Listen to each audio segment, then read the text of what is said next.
3. Background: how I got into shadow work. Before we get into the nuts and bolts of shadow integration, I'd like to say a word about how I got into shadow work, because this will provide a sense of why I think shadow work is important and worthwhile, and how the shadow integration process emerged in my life. For most of my life, I struggled with difficult shadow patterns that severely limited my experience in important ways. Among these were deep anxiety about being around other people, out of fear they would judge me, fears of drowning, heights, and large animals, and feelings of insecurity and inadequacy or shame.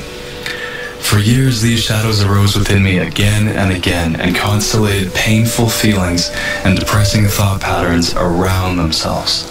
Because I felt anxious, insecure, and afraid, I would often chicken out of social opportunities and prefer to be alone. I felt deeply unsatisfied even after I went through a variety of spiritual experiences in which I came to realize the interdependence of all things in the universe and the ultimate freedom of awareness.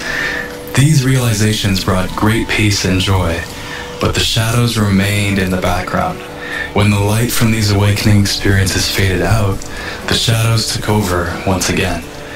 The feelings of anxiety, fear, shame, helplessness, and hopelessness hung like storm clouds over my life, even as I did my best to be happy, have fun, and move on. Eventually, I began to have the sense that these persistent problems in my inner life had to have solutions. There had to be something I could do to work through them, or some way of seeing them that could allow me to see through them. The dots were there already, it was only a matter of connecting them. In May of 2011, I joined a Facebook group led by Scott Kiloby, which he called No Holds Barred. The premise of the group was that it would be a forum with no rules. Members would be free to verbally attack and call each other out with as much ferocity as they wished.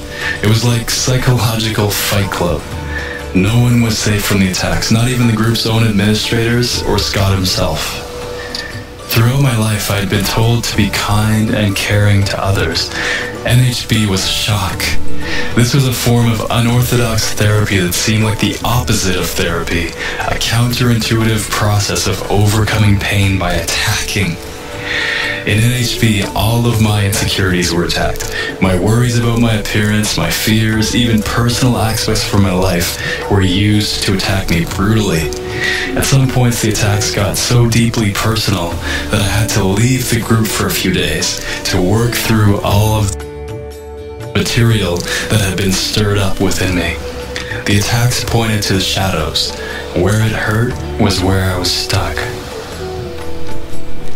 The funny thing, though, was that I began to feel progressively more immune to the attacks. I thought, what can they possibly attack me for? Being anxious, feeling not good enough, being afraid? But I already know I feel these things. They're not telling me anything new. Over time, I even started to laugh at the attacks. This was something totally new for me, laughing at my fear, laughing at my insecurity. I attacked and was attacked, and we had a good time for a while and made some major progress working through shadows through this aggressive Fight Club approach. Powerful shadows that had held me under their control for years and years began to gradually lose their pull over me. I accepted and integrated them and found that a new way of living was possible for me, a life liberated from the prison of the shadows that I had clung to for so long. In time, however, Scott left the group, the administrators were thrown out, and other members seized power in a series of manipulative coups. Others came into the group without understanding its philosophical foundation in trying to work through shadows, through confrontation. They turned the group into a place of bullying for bullying's sake, attacking for attacking's sake. It ceased to be a productive place, and thus many of the old members began to leave. I hung on for a while, but eventually I had to leave as well. I left with the firm conviction, however, that the only way to work through these problems that had hounded me for so long was to boldly face them head on, dive into them, and re-own them. Only this, and not retreating into some spiritual belief system to dissociate or spiritually bypass the feelings, or losing myself in pleasurable addictions would take me through the shadows into healing and wholeness, and not just temporarily away from them. Escapism and denial were no longer options. I was ready for shadow integration.